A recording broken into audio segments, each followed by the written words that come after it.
تو ان سے یہ پوچھو کہ بھائی میں بھی نماز پڑھتا ہوں، روزہ رکھتا ہوں، حج، میں کافر کیوں ہو گیا تمہارے نزدیک؟ کسی قادیانی سے پوچھا جائے نا میڈیا کے اوپر کہ یہ بتائیں کہ آپ کو یہ تو گلا ہے کہ مسلمان آپ کو کافر کہہ رہے ہیں کہ آپ نماز پڑھتے ہیں، روزہ رکھتے ہیں، حج کرتے ہیں، زکات دے رہے ہیں، کلمہ پڑھ رہے ہیں، تو یہ بتائیں کہ یہی کام میں بھی کرتا ہوں، میں کافر کیوں آپ کے نزدیک؟ تو وہ آپ کو جواب دیں گے کہ آپ ان کے نزدیک کافر اس لیے ہیں کہ آپ مرزا قادیانی کو نعوذ باللہ من ذالک نبی نہیں مانتے۔ تو ہم ابھی تک ڈیفینسو پوزیشن میں کھڑے ہوئے ہیں، ابھی تک ہم نے چیزوں کو اس انداز سے ہم نے پیش نہیں کیا، بالخصوص سوشل میڈیا کا زمانہ ہے، چیزیں بہت انداز سے وائرل کی جا سکتی ہیں۔ میں اللہ خالد متین صاحب مدد ذلہ کی میں نے کچھ ویڈیوز دیکھی ہیں، بہت خوبصورت انداز سے آپ نے ان چیزوں کو لوگوں کے سامنے پیش کیا۔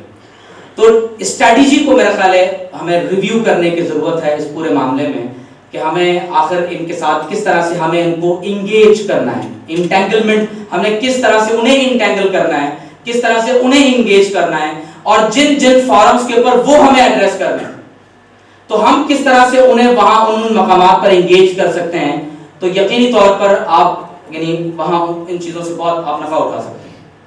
سن 1901 میں نبوت کی تاریخ میں تبدیلی کا اعلان کیا اور خود کو صراحتاً مرزا قادیانی نے صحیح معنی میں نبی قرار دیا، کیونکہ پہلے تو وہ ایک دوسرے انداز سے یعنی اپنے دعوی نبوت کی طرف نعوذ باللہ گیا، لیکن باقاعدہ اعلان کیا کہ نفس نبوت کے لحاظ سے نعوذ باللہ من ذالک مرزا قادیانی اور دیگر انبیاء علیہ السلام میں کوئی فرق نہیں، نعوذ باللہ من ذالک۔ اور دیکھیں بڑی قابل توجہ بات ہے کہ ایک شخص یہ کہہ رہا ہے کہ میں تو حضور علیہ الصلوۃ والسلام کی محبت میں اتنا فنا ہو گیا ہوں، اتنا فنا ہو گیا ہوں کہ نعوذ باللہ پہلے تو میں حضور کی طرح بن گیا ہوں، پھر جو مجھے دیکھے گا اسے حضور کا دیدار ہو جائے گا، اور پھر گریجولی نعوذ باللہ دعوی نبوت کی طرف۔ ہمارے یہاں بھی بہت سی نعتوں میں اور بہت بعض اوقات ہمارے یہاں بہت سے حضرات اپنے جب کرامات کا ذکر کرتے ہیں تو وہ بہت سے ایسے غلط انداز سے چیزوں کو اختیار کر لیتے ہیں کہ جو بے ادبی کے ڈومین میں چیزیں شامل ہونے لگتی ہیں۔ اب کوئی کہتا ہے کہ میں اتنا فنا ہو گیا ہوں کہ جو مجھے دیکھ لے گا وہ اسے حضور کا دیدار ہو جائے گا، تو نعوذ باللہ من ذالک اس طرح کے کلمات سے یہ ادب کی بارگاہ ہے، یہاں ادب کے ساتھ رہنا چاہیے۔ سن 1905 میں بہشتی مقبرے کا قیام عمل میں ہے، جو مرزا قادیانی نے پورا اپنے جماعت کے لوگوں کے لیے اور خاص لوگوں کے لیے جو چندہ مندہ خاص قسم کا دیں گے ان کے لیے بہشتی مقبرہ بنوایا۔ صدر انجمن احمدیہ کی بنیاد ڈالی۔ 1907 میں وقف زندگی کی جو ان کی تحریک تھی اس کا آغاز کیا۔ 1907 میں ہی مرزا کی زندگی کا پہلا سالانہ جو جلسہ تھا وہ منعقد ہوا، اور 23 مئی 1908 کو عام اخبار نے مرزا کے پبلک لیکچر کی خبر دیتے ہوئے اعلان کیا کہ مرزا قادیانی نے اپنے دعوی نبوت سے رجوع کر لیا۔ تو مرزا نے جواباً کہا کہ نہیں، میں خدا کے حکم کے موافق نبی ہوں، اور اگر میں اس سے انکار کروں تو میرا گناہ ہوگا، اور جس حالت میں خدا نے میرا نام نبی رکھا ہے نعوذ باللہ تو میں اس کا انکار کیسے کر سکتا ہوں۔ تو گویا کہ آخری وقت تک وہ اپنے اس دعوے پر قائم رہا اور کہا کہ مسیح علیہ السلام کو مرنے دو کہ اس میں اسلام کی حیات ہے نعوذ باللہ۔ تو بالآخر 26 مئی 1908 کو لاہور میں موت واقع ہوئی، اور لاش کو پھر جو ہے وہ لاہور سے قادیان لایا گیا۔ مولوی نور الدین بھیروی کو اس کا خلیفہ منتخب کیا گیا، اسی نے اس کی نماز جنازہ پڑھائی، اور بہشتی مقبرہ قادیان میں مرزا قادیانی کو دفن کر دیا گیا۔ مرزا قادیانی کی اگر آپ کتابوں کو دیکھیں تو روحانی خزائن جو تقریباً 23 جلدیں ہیں اس کی، اور کل کتابوں کی تعداد 23,000 ہے، اور 11,000 صفحات کے بنتے ہیں تقریباً۔ مسیلمہ کذاب اور اس کے بعد مرزا قادیانی، اسلامی تاریخ میں یہ دو لوگ ایسے گزرے ہیں جنہوں نے نعوذ باللہ دعوی نبوت کیا اور امت کو بہت بڑا نقصان پہنچا ہے۔ اور بڑے تعجب کی بات یہ میری معلومات میں نہیں ہے، اگر آپ حضرات میں سے کسی کے معلومات میں ہو، کہ ہمارے علماء نے جتنے بھی فتاویٰ اس دور میں دیے، کسی نے مرزا قادیانی کے واجب القتل ہونے کا فتویٰ نہیں دیا۔ ایک گنوار آدمی اس کو مارنے گیا بھی لٹھ لے کر اس کے ہاتھ میں، کہا کہ چلو آج اس کا قصہ پاک کر دیا جائے۔ تو جب وہاں پہنچا تو دیکھا کہ مرزا قادیانی نے سر پر امامہ باندھا ہوا ہے اور اس کے ساتھ مریدین بیٹھے ہوئے ہیں، اس نے درس قرآن دیا، اور ایسا درس قرآن دیا کہ لوگوں پر گریہ ازاری تاری ہے، لوگ رو رہے ہیں۔ اس نے کہا یہ تو لوگ جھوٹ بولتے ہیں، یہ تو کوئی نعوذ باللہ کو ولی اللہ صفت آدمی معلوم ہوتا ہے، جا کے قادیانی ہو گیا نعوذ باللہ۔ تو بعض چیزیں اللہ کی طرف سے آزمائش بھی ہوتی ہے۔ ملفوظات کی 5 جلدیں، مجموعہ اشتہارات 3 جلدیں، اس کے مکتوبات کی 7 جلدیں ہیں. تو اگر آپ قادیانیت کو ماسٹر کرنا چاہتے ہیں، آپ اس کو باقاعدہ آپ اس پہ اسٹڈی کرنا چاہتے ہیں، تو ان کتابوں کو آپ کو ضرور دیکھنا چاہیے کہ ان کتابوں میں مرزا قادیانی نے کیا لکھا ہوا ہے، اور ان کے ویب سائٹ کے اوپر وہ تقریباً تمام چیزیں آپ کو مل جاتی ہیں. کیونکہ قادیانی جب آپ ان سے بات کریں گے تو وہ یہ نہیں کہیں گے کہ آپ صلی اللہ علیہ وسلم خاتم النبیین نہیں ہیں، وہ خاتم النبیین پڑھتے ہیں. ان کا جو بیعت نامہ ہے اس میں بھی خاتم النبیین ہی آپ صلی اللہ علیہ وسلم کے ساتھ لکھا ہوا ہے، لیکن ختم نبوت کا ان کے نزدیک کیا معنی ہے وہ آپ بہتر جانتے ہیں. خلافت احمدیہ، دنیا میں مسلمانوں کی خلافت کسی بھی طور پر قبول نہیں ہے، قادیانیوں کی خلافت قبول ہے. اور اس کی وجہ یہ ہے کہ جیسے ہی آپ خلافت کا لفظ استعمال کرتے ہیں تو آپ اپنے آپ کو اپنے ماضی کے ساتھ جوڑ لیتے ہیں، اور آپ اس کے بعد ایک عالمگیر اسلام کا تصور آپ کے ذہن میں بڑھتا ہے اور پیدا ہوتا ہے. تو خلافت احمدیہ جس کو یہ قدرت ثانیہ بھی کہتے ہیں، تو حکیم نور الدین بہروی پہلا خلیفہ بنا. 1841 میں اس کی پیدائش ہوئی، 14 مارچ 1914 کو یہ مرا. دوسرا خلیفہ جسے یہ مسلم موعود کہتے ہیں، مرزا بشیر الدین محمود بن مرزا غلام احمد قادیانی، مرزا قادیانی کا بیٹا تھا، اور 12 جنوری 1882 کو یہ پیدا ہوا، 1880 کو یہ پیدا ہوا. اور خلافت کے منصب پر قادیانیت میں یہ 14 مارچ 1914 کو یہ بیٹھا، اور 1965 تک یہ خلیفہ رہا. تقریباً نصف صدی تک اس نے قادیانیت کی جو ہے وہ آبیاری میں کام کیا، اور بہت زیادہ نقصان اسی آدمی نے کیا. تیسرا جو خلیفہ ہے وہ حافظ مرزا ناصر احمد بن مرزا بشیر الدین محمود. یہ 16 نومبر 1909 کو پیدا ہوا، 8 نومبر 1965 کو یہ خلیفہ بنا، اور 1982 میں 9 جون اس کی موت واقع ہوئی. چوتھا جو خلیفہ تھا وہ مرزا طاہر احمد بن مرزا بشیر الدین محمود. اس کی پیدائش 18 دسمبر 1928 میں ہوئی. منصب خلافت پر یہ 10 جون 1982 پر بیٹھا، اور 19 اپریل 2003 اس کی موت واقع ہوئی. اور کراچی کے ایک مبلغ علامہ ستار، میرا خیال ہے کہ شاید وہ بھی شاید کسی اس پروگرام کے اندر کبھی ان کی آمد ہو، تو ان کے مباحثہ کے نتیجے میں اس کی موت واقع ہوئی. پانچواں جو موجودہ خلیفہ ہے وہ مرزا مسرور احمد ہے بن مرزا منصور احمد. یہ مرزا قادیانی کا پڑ پوتا ہے، مرزا شریف احمد کا پوتا ہے، اور مرزا بشیر الدین محمود کا نواسا ہے. تو 22 اپریل 2003 سے تاحال یہ منصب خلافت کے اوپر یہ موجود ہے. عموماً ہم لاہوری اور جو قادیانی جو گروپ ہے ان کے درمیان میں ہم اکثر سنتے ہیں کہ یہ 2 الگ الگ گروپس ہیں، اور لاہوری قادیانیوں کو غیر مبایعین یا پیغامی جماعت بھی کہا جاتا ہے. اور خلیفہ اول جو مرزا کا جو خلیفہ تھا حکیم نور الدین بہروی کے بعد مولوی محمد علی خواجہ کمال الدین اور مولوی صدر الدین نے مرزا بشیر الدین کو خلیفہ ماننے سے انکار کر دیا. اور اس کی بنیادی وجہ یہ تھی کہ اگر پیر کے بعد پیر بیٹا پیر بن گیا تو اس کا مطلب ہے کہ اب تو یہ نسل در نسل سلسلہ چلتا رہے گا، ان کا تو سلسلہ ختم ہو جانا ہے پھر اس میں. تو بہرحال جماعت 2 حصوں میں تقسیم ہو گئی. پہلا اختلاف یہ پیدا ہوا کہ لاہوری جماعت کے مطابق مرزا قادیانی کی جانشین صدر انجمن احمدیہ ہے، نہ کہ شخصی خلافت جو پورے قادیانیت کے نظام کو چلاتی ہے. قابل توجہ بات یہ ہے کہ جب ترکی میں خلافت کا سلسلہ ختم ہوا 1923 میں، اور یہ اعلان کیا گیا کہ آج دین اور ریاست کو الگ کیا جاتا ہے، تو ترکی کے اندر جو حزب وطنی اور حزب اصلاح، یہ 2 جو جماعتیں ترکی کے اندر کھڑی ہوئیں، تعجب کی بات یہ ہے کہ ترکی کے اندر اس دور میں جب قادیانیت میں یہ خلافت کا ایک نیا تصور پیدا ہوا کہ اب خلافت شخصی نہیں ہونی چاہیے بلکہ مجازی رنگ میں آپ کسی جنرل باڈی کو، کچھ شخصیات کو آپ خلافت کا ٹائٹل دے دیں، بطور ایک شخص کسی کو خلیفہ نہیں ہونا چاہیے.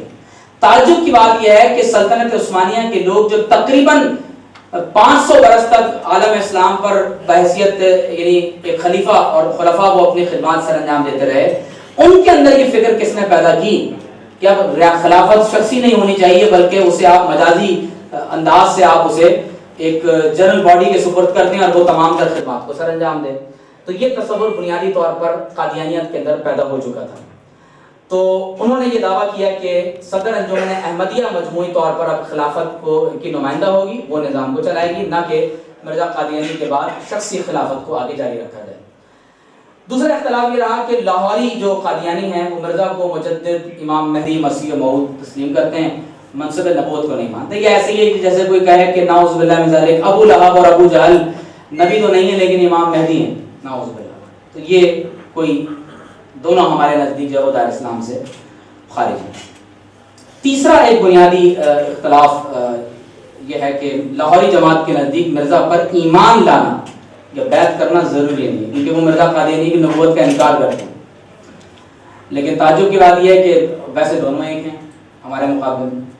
چوتھا ایک بنیادی اختلاف یہ ہے کہ لاہوری جماعت کے نزدیک جو مرزا کی پیشن گوئی تھی مسلم موعود کے حوالے سے وہ پوری نہیں ہوئی، بلکہ وہ بیٹا جو پیدا ہوگا جو مسلم موعود تھا تو وہ آئندہ کسی زمانے میں، کیونکہ مرزا کی بیوی جب حاملہ ہوئی، کیونکہ مرزا نے تو کہا تھا کہ میری حالت مردمی کا لدم ہے، اور اس کیفیت میں اس نے ایک بہت ہی نوجوان سی لڑکی سے شادی کر لی، اور اس حالت میں اس کی بیوی جب حاملہ ہوئی تو اب آپ اس کی شرافت کا اندازہ کریں کہ جگہ جگہ پوسٹر چھاپتی ہے، سب جگہ اشتہار بازی کی کہ میری بیوی حاملہ ہو گئی، بیٹا پیدا ہوگا.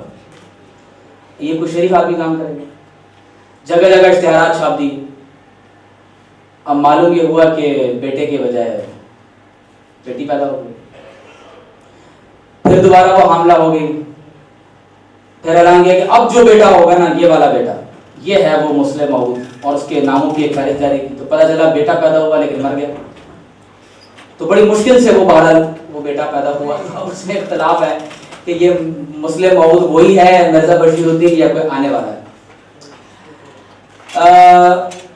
1974 میں ڈیکلیریشن آف یعنی ورلڈ مسلم لیگ جو رابطۃ العالم الاسلامی نے 20 اپریل 1974 کو جو انہوں نے اپنا اعلامیہ قادیانیت کے اوپر جاری کیا. گیمبیا کے مسلمانوں نے بھی حال ہی میں قادیانیت کی ریاستی سطح پر تکفیر کی ہے، اور جو مکہ کانفرنس کا جو میں نے آپ سے ذکر کیا، ان تمام چیزوں کو آپ کو دیکھنے کی ضرورت ہے. میں اپنی گفتگو کو میں کنکلوڈ کر رہا ہوں، اس کے بعد میں چاہوں گا کہ اگر کچھ سوال آپ لوگ کرنا چاہیں تو ہم کچھ سوال جواب بھی آپ کے ساتھ ہم کچھ رکھیں.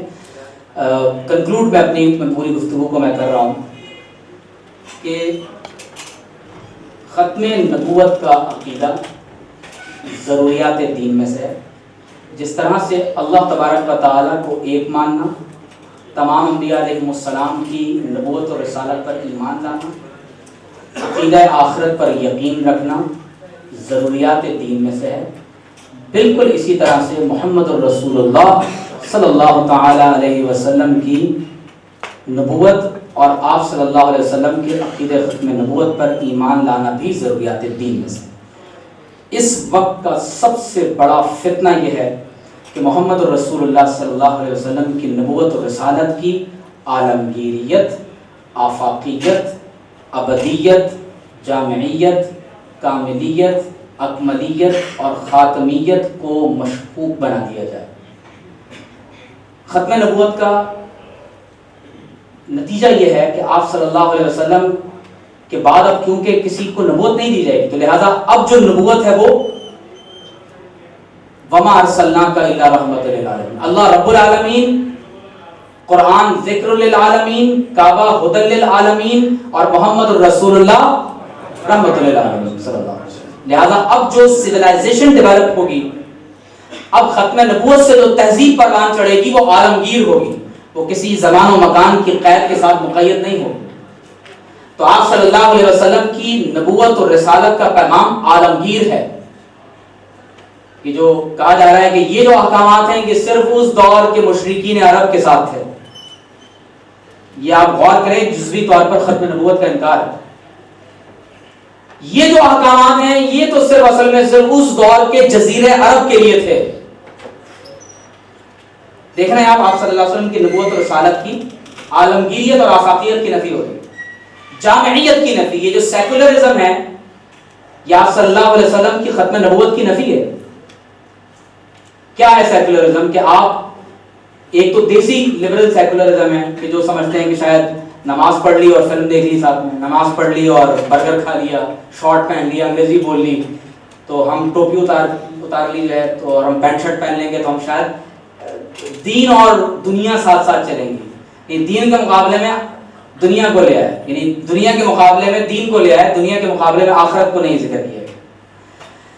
تو نظریاتی سیکولرزم جس کا مطلب یہ ہے کہ اسلام بھی دیگر مذاہب کی طرح سے ایک شخصی مذہب بنا دیا جائے، اس کو مسجد، منبر، محراب اور خانقاہ تک محدود کر دیا جائے، اور آپ کی زندگی کے جو اصل جو آپ کے ایشوز ہیں ان سے اس کو بے دخل کر دیا جائے. یعنی نعوذ باللہ من ذالک آپ کے معاملات، خاندان، معاشرت، آپ کی عدالت، آپ کی سیاست، آپ کا دفاع، آپ کی زندگی کے تمام زندہ مسائل سے نعوذ باللہ اسلام کو بے دخل کر کے رکھ دیا جائے. تو اب جو آپ صلی اللہ علیہ وسلم کی نبوت اور رسالت ہے، ذہن میں رکھیں کہ جامعیت اور کاملیت اس میں نقص نہیں ہے. آپ صلی اللہ علیہ وسلم کی صرف نبوت اور رسالت میں سے جو صرف احکامات ہیں، جو تقریباً کم و بیش کوئی 500 آیات مقدسہ آپ کے احکامات سے انہیں متعلق ہیں، آپ کی عبادات، معاملات، خاندان، معاشرت، آپ کا قضاء، ادب القضاء، آپ کا فقہ الجنایات، فقہ الدولی، آپ کے بچپن یعنی دنیا میں آنے سے پہلے حالت جنین میں ہو، دنیا میں آنا، بچپن، لڑکپن، جوانی، بڑھاپا، یہاں تک کہ قبر میں چلے جانا، زندگی کا کوئی بھی شعبہ ہو وہ آپ صلی اللہ علیہ وسلم کی ختم نبوت سے خالی نہیں. تو لہٰذا آپ صلی اللہ علیہ وسلم کی نبوت و رسالت کی جامعیت کا انکار کیا جا رہا ہے، آفاقیت اور عالمگیریت کا انکار کیا جا رہا ہے. آپ صلی اللہ علیہ وسلم کی نبوت کی کاملیت اور اکملیت کا انکار کیا جا رہا ہے، اور پھر حضور علیہ الصلوۃ والسلام کی نعوذ باللہ من ذالک نبوت کی خاتمیت کا انکار کیا جا رہا ہے. یہ آپ کے لیے سب سے بڑا تھریٹ ہے. ایک گزارش میں نے یہ کی کہ ان چیزوں کو ریویو کیا جائے اور ان کو مزید سخت بنایا جائے، اور دوسری میں نے چند ایک گزارشات میں نے قادیانیت کے بنیادی نوعیت کے تعارف کے ساتھ کی ہے کہ ہمارے اور قادیانیوں، مرزا قادیانی کا جو میں نے تعارف آپ کے سامنے پیش کیا، نعوذ باللہ من ذالک خدائی دعوے سے لے کر نبوت اور رسالت کے دعوے سے لے کر ختم نبوت کے انکار سے لے کر جو بدترین توہین آمیز مواد اس کی کتابوں میں ملتا ہے، تو یقیناً آپ ان بزرگوں کی زبانی آپ اس بات کو آپ ضرور سماعت فرمائیں گے. اللہ تبارک و تعالیٰ کی بارگاہ میں ہم دعا کرتے ہیں کہ اللہ تبارک و تعالیٰ ہم سب کو عمل کی توفیق عطا فرمائے.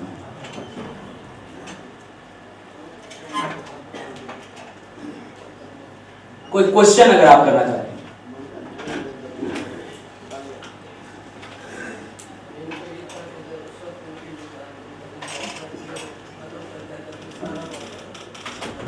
بس کچھ چیزیں آزمائش ہوتی ہیں، قیامت تک شاید یہ آزمائش آپ کے ساتھ رہے گی. دجال بھی تو ایک فتنہ ہوگا نا، اس کو مسیح علیہ السلام ہی آ کر قتل کریں گے.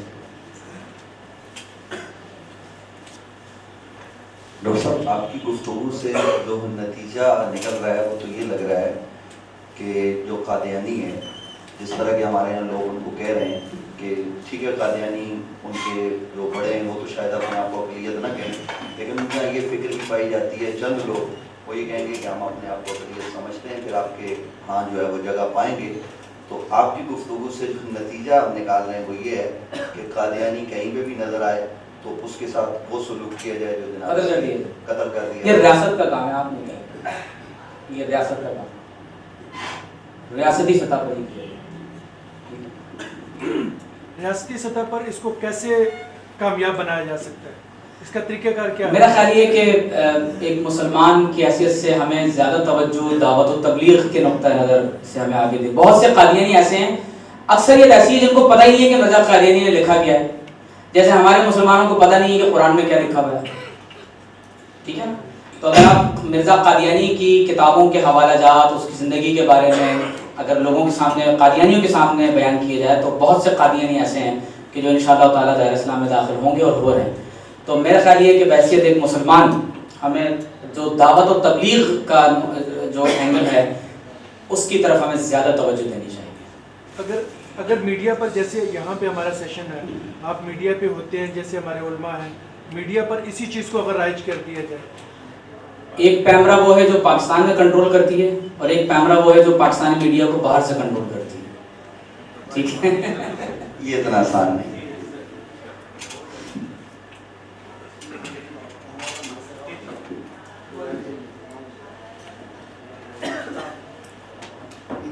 ماشاءاللہ ڈاکٹر صاحب کو حضرت قبلہ متین خالد صاحب کتاب اپنی لکھی ہوئی دے رہے ہیں. ذرا یہ اس کا فوٹو بھی لے رہے ہیں.